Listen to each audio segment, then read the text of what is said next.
Road to 50 million. I have this fun picture of one of our puppies behind us, but that puppy is no longer with us, actually, is gone and over the Rainbow Bridge and joined another puppy brother. We had her for many years, and one day she started just acting, sick, and not sick, but just lethargic, right? And so we did what we could, and finally we took her to the vet and said, what's up? And they looked inside and finally did an exploratory operation and saw that she had somehow eaten a plastic bag, like dogs do. I mean, I don't know if there was food in it or whatever, but it had gotten tangled up in her intestines and had blocked a bit of it, and there's a lot of necrosis and so forth, and so they recommended that she be put down. It couldn't really be fixed. So we lost her with sadness, but she was always a fun and mischievous little companion. She was a beagle basset mix, so she had the coloring of a beagle and the length and disposition of a basset hound, and the long droopy ears also. Anyway, so that's my thought about my background today. But today we're going to talk about regular growth. Growth is something we all seek. We seek personal growth, we seek financial growth, we seek business growth, we seek relationship growth, we seek to serve our kids as they grow and people around us. Like growth is just part of the process. And it's funny because the picture there, her name's Popcorn, and that's because she had those black and white pictures. When we got her, I just thought she looked like a piece of burned popcorn. So we called her Popcorn or Poppy. Anyway, that grass right there is really short. And if I didn't take care of it in the summertime regularly, it grew fast and would get to be really long and shaggy. That's evidence of regular growth. So we're doing this series that's almost done now of the 5 colors of this wind horse. Now, this doesn't look like a horse, but it's a Tibetan wind horse is the piece of paper that I got with it, and it's the combination of 5 colors. Blue, white, red, green, and yellow. And it it's patterned after Tibetan prayer flags from Tibetan Buddhism, which I love many of those traditions, and those prayer flags are hung up high so that the wind would catch them and blow the blessings of those colors, blessings associated with those colors far and wide. One of the things I love about all of this stuff is the idea of sending loving kindness. So when I do my meditation in the morning and at night, I intentionally do that. And it used to seem weird to me, sending loving kindness. What am I going to do, beam something with my face? And it turns out that that's about right. Your heart yearns and sends forth the energy of loving kindness, love, growth, success, healing, forgiveness, all of the words that are associated with the 5 colors of this Tibetan wind horse. And so the idea of meditating and sending loving kindness is powerful and meaningful. I want you to maybe think about that, offering it to you as a possibility to think about. How much time in a given day or week do you spend just with the energy of your soul sending to a person or group or the world loving kindness, the yearning for peace, the plea to the divine to soften hearts and increase understanding? I do that a lot, and I know now with my own experience that it matters. I didn't used to know that. But it does. I also know from my learning that slowing down and doing things in a measured, considered way is more effective than hurrying up. I saw a post from a friend of mine that said, if you want to go fast, go alone. If you want to go far, go together. And it was a picture of him with his wife. And it was a beautiful picture. And I know both him and his wife, and it's a true thing for them. And it's true for my beloved companion, Joy. So today is the last of the words. And remember, think of those flags flying in the breeze. And the breeze is blowing these words everywhere, distributing the power of these words and the love and kindness and growth and encouragement to everywhere. So remember the 5 colors are blue, white, red, yellow, or green and yellow. Now, the blue was first, and it represents sky, and that was healing, peace, and stability. If you haven't seen these, you might want to go back and watch them, not because, yay, watch my stuff, but because they might benefit you as you reflect on the power of these words. Healing is such an important notion, such an important truth. It's not a notion, a necessity, healing our spirits and healing our bodies. And maybe at this moment you have nothing to be healed of, but my guess is you do. I certainly have a few things.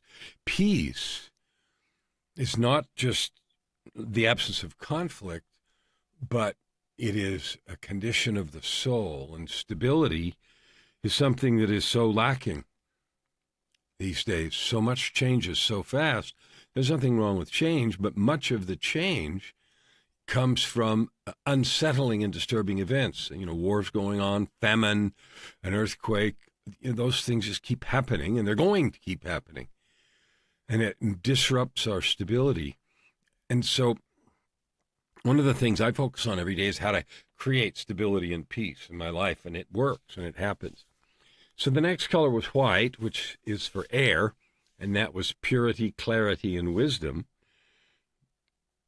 Purity is such a word. It means what it sounds like. Purity, uncontaminated, single-minded, just pure. Clarity is something that I hear all the time from folks. I just don't have clarity about what I'm going to do, about my calling, about my gifts, about what I should do next. And I understand that feeling because I've lived there a lot, but I also know it's possible to create yourself so that you have clarity, and sometimes it's just the next step. So often we want clarity, which sort of implicitly includes a promise that we have a direct path from where we are to our goals, and I don't know that. I can't say that. There isn't a direct path. Path is going to be wherever it is. The clarity can be our commitment to follow it. And wisdom is that beautiful application of knowledge. The red color is power, strength, and good fortune. And I love those things, but they're your birthright. Your birthright. Now we come to green. And the first green one was what we did yesterday. And can't remember, harmony. That was it. Harmony, balance. We did those two the last couple days, and today is growth, which is why I talked about the grass growing. So what's going on in your life about growth? Is it going on at all? Are you growing bored? Are you growing powerful? Are you growing more wealthy? Are you growing more patient? Are you growing more impatient? The thing is we're always changing. And growth we sort of define as a positive change, and deterioration or atrophy or some of those other words is change in a negative direction. I want to encourage you today about growth. Growth is sometimes slow, like rings on a tree. During times of drought, the rings are really thin, and during times of plenty, lots of rain and nutrients, the rings are wider. Our growth is the same way. You're going to have times where you feel like you're stagnated, plateaued. Ask anyone who lifts weights or does bodybuilding. Ask anyone who learns an instrument. My piano journey over now 62 years, I think I started when I was about 5. I'm 67, going to be 68 in a couple months, has been full of plateaus and even, regression when I didn't practice regularly for some time. But what I know is growth is available all the time. So when I put my schedule back in order and I put myself on a regular time, even if I spend 30, 45, or 60 minutes in a day practicing the piano, technical things, drills, and songs that I want to know, then the growth starts again. And it doesn't matter if it's, done some backsliding. So let's talk about some growth that you want. Growth, fluttering off of that beautiful green flag, right? Harmony, balance, and growth are fluttering toward you right now on the breeze of possibility. Your possibility is infinite. Your possibility for growth is right in front of you. So if you want to grow right now, pick one thing you want to grow at. Most people, they have, a business or money or health, wealth, and um, relationships are the big three that always seem to be at the top of your list, at least one of them. What is yours? Is your health growing or shrinking? Growing or decaying? Is your wealth growing or decaying? Is your relationship growing or decaying? And most important, it's not in the health, wealth, relationship trio, is your happiness. Now, you may or may not control all the elements of your health. I didn't ask to get necrotizing MRSA in my lungs in 2018, or at least I don't think I did, but I got it and I died. So my health suddenly deteriorated, clear to flatline. My attitude about that whole experience has been good, positive, uplifting, and upbeat ever since that day. But I didn't control the action. What you and I control is where we are right this minute. No matter what happens, we fell off of, whatever. I fell off of healthy and boom, flatline. If you fell off of finances and something happens in the economy or, there's some big downturn, there you are. Growth is the description of the direction you're moving. Okay? And when externalities, knock you down to the ground, they do. Or below the ground, or when someone betrays you, or any of those kinds of things, those happen. But growth is a state of being. So one of the statements that I use to guide myself, and these statements that I talk about in these, they're part of a document called a personal truth and commitment. A personal truth and commitment is a personal constitution, a personal declaration, a personal manifesto. It's my contract with God about how I'm showing up in the world. One of the lines in there is, I am abundance and create infinite expansion. Now, as I'm creating infinite expansion, sometimes a nail goes in my balloon and it blows up. And wherever it lands, but I'm still then starting from that place and I'm creating infinite expansion. So my question for you is this. Do you know right now that you can grow? Health, wealth, relationships, happiness, do you realize you have that possibility? One of my favorite things to do is to get a chance to talk to someone, or actually listen mostly, just listen, and meet them exactly where they are. Where someone is right now might be struggling, might be full of stories, might be full of sorrow, might be full of, on the back end of a betrayal or a crash of some kind. And me saying to you, hey, you can grow, you may be just rebelling against that totally. So you are where you are right now. And I honor that, and I love you for even breathing still. Because sometimes we let events destroy us. Now, events can flatten us, and then we can choose to stay there for a minute, or a day, or a week, or a month, or however long. But because of our divine nature, there comes a moment when we feel this desire to grow, when we feel a desire to repair something or to plant something or to start something and grow towards a larger outcome. Sometimes a larger outcome is just our hearts growing, more expansive, more loving. I've had to do that. With the tumultuous past I have 10 kids, as you know. Some of my kids still don't talk to me right now.